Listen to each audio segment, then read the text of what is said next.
Welcome back, folks, to WrestleRant. I'm Graham GSM Matthews, and all January long, we're breaking down every installment of Royal Rumble history as seen on the WWE Network. Today, we're talking about the Royal Rumble 2009. Surprisingly enough, despite being my first ever Royal Rumble as a fan, because I started watching in April of 2008, I had never seen this pay-per-view before. I've only seen bits and pieces of the Rumble match itself and of the title matches, but other than that, I have never seen this pay-per-view before up until a couple days ago, which is super surprising because, like I said, my first ever Royal Rumble. Not my first Rumble ever that I saw as a fan, my first Rumble as a fan, technically speaking. My first Rumble was, of course, the 2010 Rumble, which I loved to freaking death. I love that show, and that was a great Royal Rumble. I already read it from last year. But, this was a Rumble I did not order, I did not see. I only caught up with the live coverage on WWE Universe or WWE.com, whatever it was at that time. I just watched the live coverage, and that was about it. I did not find out the Rumble winner until the next day. I would go on WWE.com, wait for my slow-ass internet to load, and see Randy Orton standing above the ring on the top rope as the Royal Rumble winner, pointing at the WrestleMania sign. So that's how I found out Randy Orton won. But otherwise, I had never seen this Rumble before just recently. So going back here to our first match on the card for the ECW Championship, Jack Swagger defending against Matt Hardy. So the build-up to this matchup was Swagger beating Matt Hardy for the ECW title belt on an episode of ECW shortly before the pay-per-view, like a week or two before. Swagger, who had debuted in ECW in WWE period back in September, had gone on an undefeated streak in singles competition. He extended that undefeated streak by beating Matt Hardy for the ECW title, had a rematch on this show before Matt Hardy would go heel later on in the night and join the SmackDown brand shortly thereafterwards. This was a good match, not too great or anything like that, a nice little opener. They worked well together. I thought it was a well-wrestled match. Really nothing out of the ordinary, your typical, solid wrestling matchup, nothing too exciting, nothing too boring. I've seen worse openers, I've seen better openers. I think the only real telltale sign here, or really anything of note to really point out here, is that it was a good match, but I've talked about this before. I did a whole video blog about it last February, about how WWE's ECW, while it was nowhere near as extreme, it wasn't extreme period, but I mean, it really should not have had the ECW name towards the end, but it was basically NXT with established guys. It was their C show, granted, but they had a lot of great wrestling. I point to this match as a prime example of that. Even the following year's Rumble in 2010 between Ezekiel Jackson and Christian, a very good ECW title match. But the show wasn't completely worthless. They had a lot of dumb angles, especially early on, a lot of dumb decisions made that really killed ECW and did not make it what it once was. But they had a lot of great wrestling, and I point to this match as an example. I thought it was a good match, good outcome. Swagger, still the ECW champion. In clean fashion, he wins. And Matt Hardy showing, frustration and his pent-up, anger and whatnot from losing yet again to Jack Swagger, planted the seeds for his heel turn later on that night. So after that, for the Women's Championship, Beth Phoenix defending against the returning Melina, who had returned from injury back in November. They had been building towards this match for a couple of months. It was a fine match. I thought their matches in '08 were a little bit better, especially their one-night stand match, the I Quit match, the first ever women's I Quit match, I believe, ever, and the only one to this date at One Night Stand 2008. I thought that was a great match. They worked well together heel. It's just, like, maybe it was because most of the focus was on Santino and just his comedy, whatever. Glamourella was kind of riding high, not as much as they were a couple months beforehand, but Beth Phoenix was kind of the standard bearer of that division for quite a while as women's champion, so I don't really have an issue with her dropping the belt here. Melina would hold that championship for a couple more months before taking it over to SmackDown in the WWE draft. And they had a couple good matches together. Melina would drop that belt to I almost said Alicia Fox, Michelle McCool in the summer of 2009. But Beth Phoenix, I mean, I can't really say that her reign came to a premature end, because Melina came back, she was on fire, she had momentum. It was a fine story to tell. The match wasn't great. I mean, the one spot that did stand out was when Beth Phoenix beat the shit out of Melina with her own boot. With Melina's own boot. I mean, it sounds confusing. You have to watch it for yourself, but anyone who remembers Melina knows that she was crazy fucking flexible. And Beth Phoenix said Melina in like a reverse Boston Crab literally took her boot, took her foot, and smacked her over the head with her own foot. It was incredible. But other than that, the match was kind of there. Melina wins the Women's Championship. After that, for the World Heavyweight Championship, John Cena defending against JBL. And a pretty standard match from these two, basically what you would expect. I've never really enjoyed the chemistry that these two had. I thought the First Blood match was alright. The Judgment Day match in 08 was okay. I especially enjoyed the parking lot brawl, but that's just because there were no disqualifications. When it's a standard one-on-one, no DQ match, or just a regular match with disqualifications, with countouts between Cena and JBL, it's not exactly an exciting affair. Even their WrestleMania 21 match, which I'm not going to shit on as much as some other people have. I thought it was a fine match, but it wasn't great by any stretch of the imagination. And even as Cena got better in the years that followed, he still wasn't, he and JBL still did not have very, very good matches. This was very, very boring for the most part. A lot of rest holds, a lot of chin locks, a lot of just shit like that kind of splattered throughout the match, kind of spattered throughout the entire contest. And then the only really intriguing part about it was Shawn Michaels' involvement at ringside, because if you can recall, the storyline going into this match was that Shawn Michaels was was the servant, so to speak, to JBL after the whole financial crisis, and he was kind of serving as his right-hand guy for a couple months before he can pay off his bills.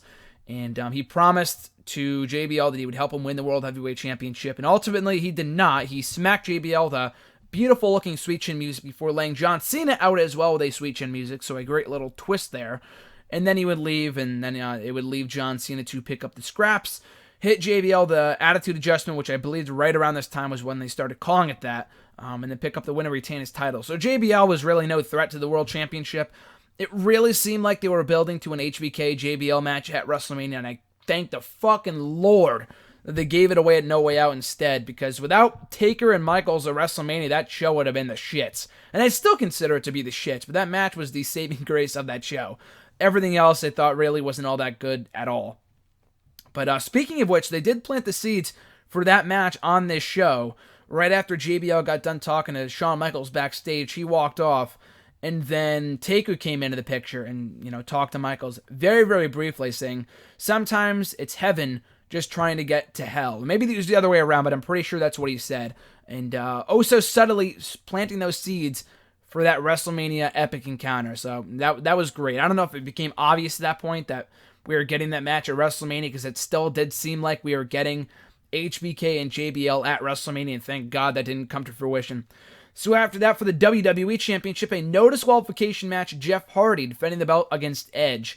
And this had come about after Jeff Hardy had pinned Edge in that triple threat match, also involving Triple H at the Armageddon pay-per-view 1 month prior, to win his first WWE Championship. And then the very next month, Edge would cash in his rematch clause at the Royal Rumble. And in the month leading up to that pay-per-view, Jeff Hardy was mysteriously attacked at Survivor Series. He was mysteriously attacked in the stairwell in Boston. He was hit on the side of the road. His pyro went awry during an episode of SmackDown, which was completely planned, by the way. That was not a botch. And maybe I believed it as a fan at that time, but that was absolutely planned. But anyway, moving forward, though, that was the whole storyline going into this match, and they worked a pretty good match. Maybe it was just because in watching some of their later bouts, the Judgment Day was kind of along the same lines as this one. The latter match, to me, was what really stood out as one of their, if not their best match they ever had. Edge and Jeff Hardy at Extreme Rules 2009. That latter match was incredible, and one of the best bouts of that year. But even before that, though, this match was good. I thought the no disqualification stipulation helped in a way. Vicky got involved at a few points. Jeff Hardy almost had the match won, and she pulled him right out of the ring. Chavo got involved at a few points, and I believe Jeff Hardy put him through a commentary table at ringside, which was cool. And then, of course, the infamous angle where Matt Hardy comes in, looks like he's going to help Jeff Hardy, only to turn on him and hit him with a steel chair right smack dab in the face, right before they banned chair shots for good to the face, to the skull. And then it helped Edge pick up the WWE Championship. So the turn itself, I was of two minds of this, back then and even to this day. I liked the turn in the sense that it made me a Matt Hardy fan. I liked Matt Hardy before this as a babyface and starting watching from April of 2008. But I really started liking him as a heel. I thought he had great mic skills. His character development was great. The feud itself kind of left a lot to be desired, and implying that Matt Hardy killed the dog and he burnt Jeff's house down. Like, that was pushing it a little too far. But I did love Matt Hardy as a heel, though, and that was kind of around the time I started becoming a fan of his. On the other spectrum, the other side of the spectrum here, the match was good, and the turn was originally not planned between Matt Hardy and Jeff. I believe And correct me if I'm wrong, I mean, this is very popular belief. I have not heard from any creative writer or whoever was in WWE at that time, whether this was the real official plan or whatnot.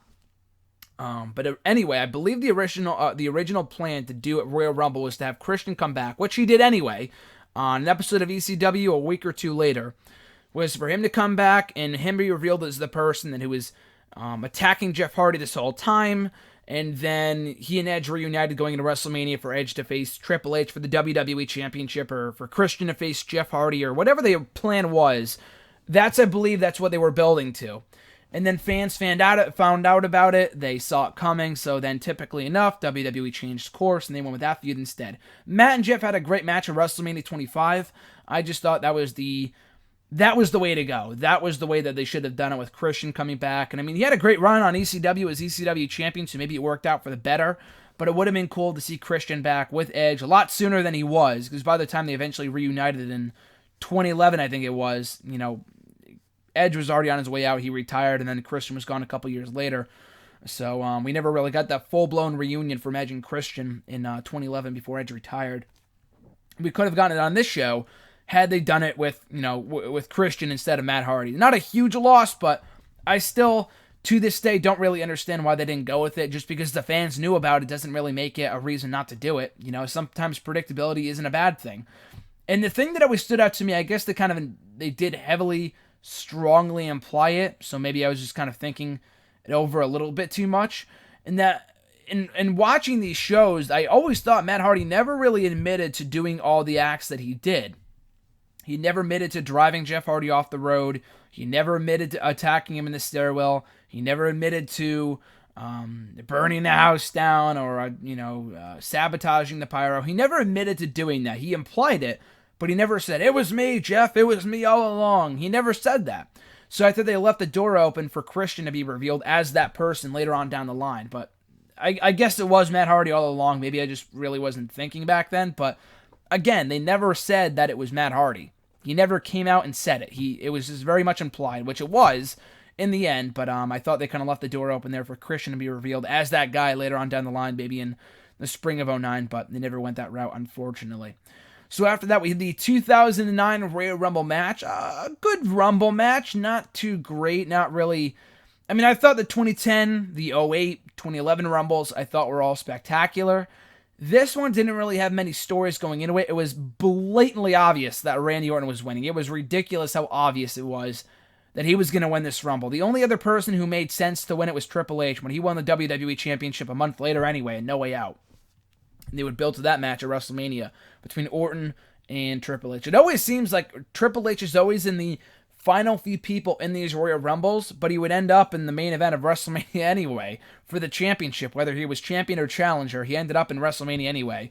Look at 2006 when he was one of the last remaining three with Rey Mysterio and Randy Orton. He lost, but he faced John Cena for the WWE Championship at WrestleMania 22. In 2008, he was a part of the final two with John Cena. He lost here, but became number one contender the following month anyway. So he was in the WWE title match in the main event, or one of the main events at WrestleMania. And 2009 was no different. He lost here, but he would go on to win the WWE Championship the following month at No Way Out, and then defend against Randy Orton at WrestleMania.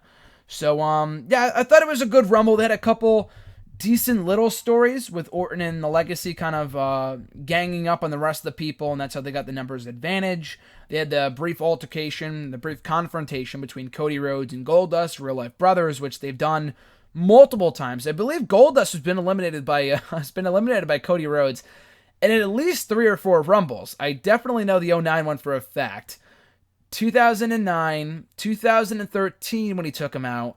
2014, I believe, as well. I believe Cody took out Goldust then, too. And maybe 2015, maybe by accident or whatever.